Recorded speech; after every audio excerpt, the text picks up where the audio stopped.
ఈ breaking news చూస్తున్నాము. ఆంధ్రప్రదేశ్ మాజీ ముఖ్యమంత్రి వైఎస్ఆర్సీపీ పార్టీ అధినేత జగన్మోహన్ రెడ్డి గారు ఈరోజు తాడేపల్లి వేదికగా ప్రెస్ మీట్లో పాల్గొన్నారు. ఇదే ప్రెస్ మీట్లో జగన్మోహన్ రెడ్డి గారు కుండబద్దలు కొట్టే కొన్ని విషయాలను కూడా ఈరోజు సమాజానికి బయట పెట్టడం జరిగింది. అంటే జగన్మోహన్ రెడ్డి గారి పట్ల నిజంగా ఆయన చిత్తశుద్ధి ఎలా ఉంటుందో, ఆయన మంచితనం ఎలా ఉంటుందో అనేది కూడా ఇక్కడ ఆయన వదిలిన కొన్ని మాటలను బట్టి, దాని వెనకాల ఉన్న అంశాలను బట్టి ఇక్కడ క్లియర్గా తెలుస్తుంది.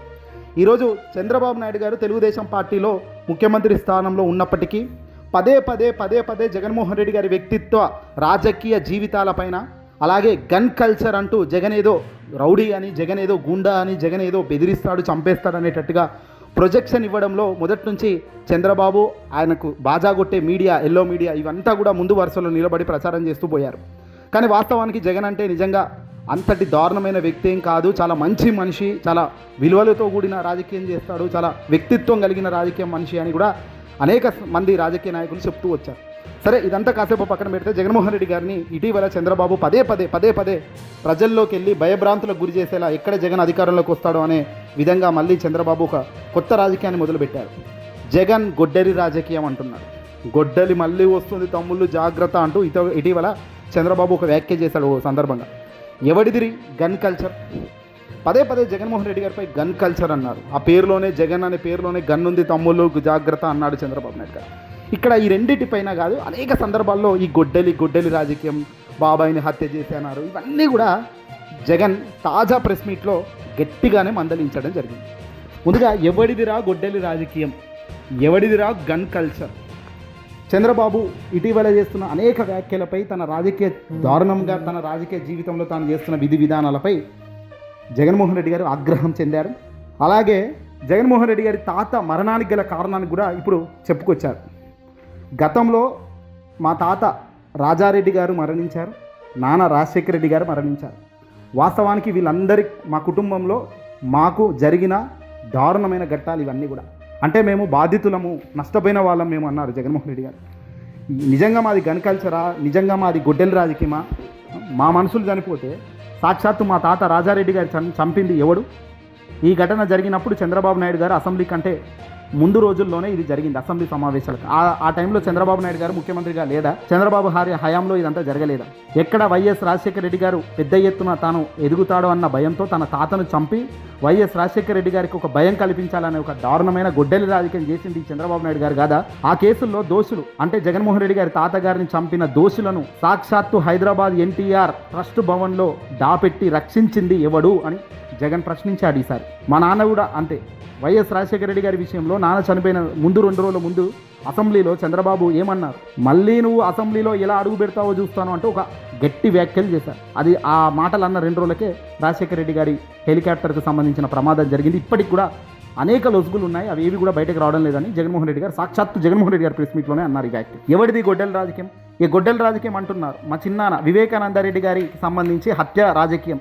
ఆ రోజు అవినాష్ రెడ్డి కోసం, ముందు రోజు దాకా అవినాష్ రెడ్డి కోసం ఆయన చిన్ననాన్న వివేకానంద రెడ్డి గారు క్యాంపెయిన్ చేసి వస్తే దస్తగిరి నేనే చంపాను వివేకానంద రెడ్డిని అని సాక్షాత్తు ఆయన ఇంటర్వ్యూలో కూర్చొని ఎగిరెగిరి పడుతూ చెప్తే, ఆ చంపినవాడు దస్తగిరేమో ఏకంగా పోలీసుల ప్రొటెక్షన్లతో కారులో జల్సాలకు పోతుంటే, ఇక్కడ మాత్రం ఇంకా జగన్ గొడ్డలి రాజకీయం అంటూ ప్రచారం చేయడం నిజంగా ధర్మమా?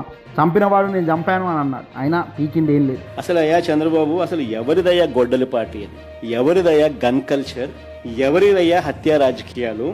ఇదే చంద్రబాబు నాయుడు గారు సూటిగా, మా కుటుంబంలో ముగ్గురు, మా తాతగారు, మా నాన్నగారు, మా చిన్నాన్నగారు ముగ్గురు బలైపోయారు, మేం బాధితులం. కానీ ఆ పైనే వీళ్ళు తప్పుడు రాజకీయాలు చంద్రబాబు నాయుడు గారు చేయిస్తారు. మా తాతగారు రాజారెడ్డి గారిని చంపింది ఎవరు అని అడుగుతా ఉన్నా చంద్రబాబు నాయుడు గారిని. టీడీపీ వాళ్ళు కాదా? ఈ ఘటన చంద్రబాబు ముఖ్యమంత్రిగా ఉన్నప్పుడు కదా జరిగింది. 1999 ఎన్నికలకు ముందు చంద్రబాబు నాయుడు గారు ముఖ్యమంత్రిగా ఉన్నప్పుడు నా తాతగారిని రాజారెడ్డి గారిని చంపారు. కేవలం నాన్నగారిని రాజశేఖర రెడ్డి గారిని పులివెందులకి కట్టడి చేయాలి అన్న ఒక్క రాజకీయ కోణంతో ఆ కేసులో దోషులను హైదరాబాద్ తెలుగుదేశం పార్టీ సెంట్రల్ ఆఫీస్లో ఎన్టీఆర్ ట్రస్ట్ భవన్లో పెట్టి అధికార దుర్వినియోగం చేసి వాళ్ళని రక్షించినారు, జైలుకు కూడా పంపకుండా. మరి ఇది ఎవరిదయ్యా క్రిమినల్ బ్రెయిన్ చంద్రబాబు గారు అని అడుగుతాను. మా నాన్నగారి విషయంలోనూ అంతే. మా నాన్నగారు చనిపోక మునుపు 2-3 రోజుల కిందట అసెంబ్లీ సమావేశాలు జరుగుతూ ఉన్నాయి. అప్పట్లో ఆ అసెంబ్లీ సమావేశాలు క్లిప్పింగ్స్ ఒకసారి చూడండి మీరు కూడా. చంద్రబాబు నాయుడు గారు అన్న మాట అసెంబ్లీలో, నువ్వు అసెంబ్లీకి ఎలా వస్తావో నేను చూస్తానన్నాడు. చంద్రబాబు నాయుడు గారు అన్న అన్న ఈ మాట తర్వాత 2-3 రోజులకి నాన్నగారు చనిపోయారు హెలికాప్టర్ యాక్సిడెంట్. ఇప్పటికీ కూడా దీనికి సంబంధించి నివృత్తి కాని అంశాలు ఎన్నో ఉన్నాయి. ఎవరిదయ్యా చంద్రబాబు క్రిమినల్ బ్రెయిన్ అని అడుగుతా ఉన్నాం. మా చిన్నాన్న వివేకానంద రెడ్డి గారిని ఇదే చంద్రబాబు ప్రభుత్వంలో హత్యకు గురైన మాట వాస్తవం కాదా అని అడుగుతా ఉన్నాం. వైసీపీ పార్టీ కోసం అవినాష్ రెడ్డి కోసం తాను క్యాంపెయిన్ చేస్తా ఉన్నాడు. యమ్మన్మడుకు పోయి క్యాంపెయిన్ చేసి వచ్చినాడు. పైగా తానే వివేకం చిన్నానని హత్య చేశానంటూ సాక్షాత్తు టీవీలో విచ్చలవిడిగా మాట్లాడిన ఈ దస్తగిరి అనే వ్యక్తి, చంపిన వ్యక్తి, జైల్లో ఉండాల్సిన వ్యక్తి దర్జాగా కారులో తిరుగుతా ఉన్నాడు ఈరోజు. అంతేకాదు పైగా చంద్రబాబు లాయరు సిద్ధార్థ లూత్రా, దస్తగిరి లాయర్ కూడా సిద్ధార్థ లూత్రా. మరి ఎవరిదయ్యా చంద్రబాబు క్రిమినల్ బ్రెయిన్ అని అడుగుతా ఉన్నా. ఇక గన్ కల్చర్ గురించి మాట్లాడారు జగన్. చంద్రబాబు గారి బావమరిది నందమూరి బాలకృష్ణ గన్ పట్టుకొని 2 సార్లు ఇద్దరిని లేపేశాడు. గన్తో టపా టపా అని కాల్చి పాడేశాడు. అలా కాల్చి పాడేస్తే ఇద్దరు చనిపోయారు. ఆ ఇన్సిడెంట్ జరిగిన కొద్ది రోజుల్లోనే ఆ సాక్షులు, ఇంట్లో ఉన్న సాక్షులను ఏకంగా వాచ్మెన్ ఈ గన్ను పట్టుకొని చంపుతున్నప్పుడు చూసిన వ్యక్తి వాచ్మెన్. ఆ వాచ్మెన్ కూడా బండరాయితో కొట్టి చంపిండు. ఈ ఇన్సిడెంట్ జరిగిన కొద్ది రోజులకే బండరాయితో వాచ్మెన్ మరణం ఎలా జరిగింది? గొడ్డలి రాజకీయం, గన్ కల్చర్ ఎవరికి ఉంది? చరిత్ర ఏం చెబుతోంది? ఆ తర్వాత సాక్షులను కూడా చంపింది మీరు కాదా? సాక్షాత్తు ఎన్టీఆర్ కుమారుడైన హరికృష్ణ గారు మరణం యాక్సిడెంట్లో మరణిస్తే కేటీఆర్తో రాజకీయాలు పొత్తులు మాట్లాడుతున్న వ్యక్తి చంద్రబాబు నాయుడు గారు కాదా? సాక్షాత్తు కేటీఆర్ ఈ విషయాన్ని బయట పెట్టలేదా? ఇవన్నీ విడిచిపెట్టిన నువ్వు మనిషివా అంటూ జగన్మోహన్ రెడ్డి గారు చాలా గట్టిగానే మందలించారు. చంద్రబాబు గారి బావమరిది వియ్యంకుడు బాలకృష్ణ టపా టపాని గన్ను పట్టుకొని కాల్చబడేలేదని అడుగుతా ఉన్నా. ఇదే పెద్ద మనిషి బాలకృష్ణ, చంద్రబాబు నాయుడు గారి వియ్యంకుడు. ఎవరిదయ్యా గన్ కల్చర్ అని అడుగుతా ఉన్నా. ఆ తర్వాత సాక్షులు ఉండకూడదని చెప్పి ఆ ఇంట్లో ఉన్న వాచ్మెన్ ను బండరాయితో మోది చంపారు.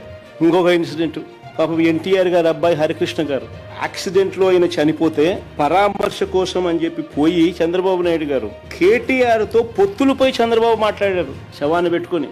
మరి ఎవరిదయ్యా శవ రాజకీయాలని అడుగుతా ఉన్నా. అంతేకాదు సొంత కూతుర్నిచ్చి రాజకీయ జీవితాన్ని ఇచ్చిన సొంత మామ, తండ్రితో సమానమైన ఎన్టీఆర్ గారిని వెన్నుపోటు పొడిచి సీఎం కుర్చీని, ఆయన పార్టీని, ఆయన గుర్తును లాక్కుని ఆయన చనిపోయేట్టుగా చేసింది ఎవరయ్యా చంద్రబాబు అని అడుగుతా ఉన్నా. ఎవరివయ్యా కుట్ర రాజకీయాలు అని అడుగుతా ఉన్నా. మరో ఇన్సిడెంట్, వంగవీటి మోహన్ రంగారావు గారు ఒక టైగర్, ఆయన ఎలా చనిపోయారు? పేదలకు ఇళ్ల పట్టాలు ఇవ్వాలని విజయవాడలో నిరాహార దీక్ష చేస్తా ఉంటే అర్ధరాత్రి, తెలుగుదేశం పార్టీ అధికారంలో ఉంది, అర్ధరాత్రి నరికి చంపారు. ఈ ఘటనలో వేళ్ళన్నీ కూడా చంద్రబాబు గారి వైపే చూపిస్తాయి. వాస్తవానికి జగన్మోహన్ రెడ్డి గారికి ఇన్ని వాస్తవాలు తెలిసినప్పటికీ, ఎవరి ఏంటి, ఎవరి వెనకాల ఏం జరిగింది అనేది అన్ని క్లియర్గా డాటా ఉన్నప్పటికీ కూడా ఎప్పుడు కూడా జగన్మోహన్ రెడ్డి గారు ఇవి చెప్పలేదు, బయటికి మాట్లాడలేదు. ఆయన అనవసరంగా ఎందుకు లేదు. అది బాలకృష్ణ గారి గురించి కావచ్చు, చంద్రబాబు గన్ కల్చర్ గురించి కావచ్చు, చంద్రబాబు గారి బండరాయితో కొట్టి చంపించారు, చంద్రబాబు నాయుడు గారి సమక్షంలోనే ఇవన్నీ జరగలేదు. ఇవన్నీ కూడా రాజకీయాలు చేసింది చంద్రబాబు. కానీ ఇప్పుడు ఈ పొద్దు మాత్రం రాజకీయాల్లో అత్యంత గొప్ప మనిషిని అన్నట్టుగా తానే గొప్పగా మాట్లాడుతూ పోతున్నారు. ఇవన్నీ కూడా దొంగతనానికి కేర్ ఆఫ్ అడ్రస్ కాదా? ఈరోజు అధికారం వచ్చింది, పవన్ కళ్యాణ్ పావుగా వాడుకుంటూ డిప్యూటీ సీఎం హోదాలో తనను కూర్చోబెట్టి రాజకీయం చేస్తూ, ఇష్టం ఉన్నట్టు రాజకీయాలు చేస్తూ, ఇష్టం ఉన్నట్టు మాట్లాడుతూ చెప్తూ పోతున్న మీరు నిజంగా రాజకీయ విలువలతో కూడిన మనుషులా? ఎవరిది గొడ్డలి రాజకీయం, ఎవరిది గన్ కల్చర్ చెప్పు అంటూ జగన్మోహన్ రెడ్డి గారు అన్నారు. టాపిక్ డైవర్ట్ చేయడం, ఆగ్రహం చెందడం, అక్కడ రిపోర్టర్లను కూడా ప్రశ్నిస్తే వాళ్ళపై కూడా అరవడం తప్ప ఏమైనా మంచి పనులు చేస్తున్నావా? అసెంబ్లీ, హైకోర్టు, సెక్రటేరియట్ ఇవన్నిటికీ పర్మనెంట్ పేరిట మళ్ళీ కొత్త కొత్త నిర్మాణాలు కడుతున్నావు. 1200 కోట్లతో అసెంబ్లీ అట. మళ్ళీ ఇవే నిర్మాణాలు, ఇవే కొత్త టెండర్లను పిలిచి పాత వాళ్ళకే టెండర్లను కట్టబెట్టడం ధర్మమైన పని. ఈ హైకోర్టు, ఈ అసెంబ్లీ భవనాల డిజైన్లకే 400 కోట్లు ఖర్చు చేస్తున్నారట. కొత్త కొత్త బిల్డింగ్లకు అయ్యే ఖర్చు 10,550 కోట్లు. ప్రస్తుతం చదరపు అడుగు 20,000 అట. 20,000 ఏంటి, ఇంత దారుణంగా దోపిడీ ఏంటి అని జగన్మోహన్ రెడ్డి గారు తన ప్రెస్ మీట్లో మొత్తం కూడా ఆధారాలతో కూడిన విధంగా ఆయన చెప్పుకొచ్చారు.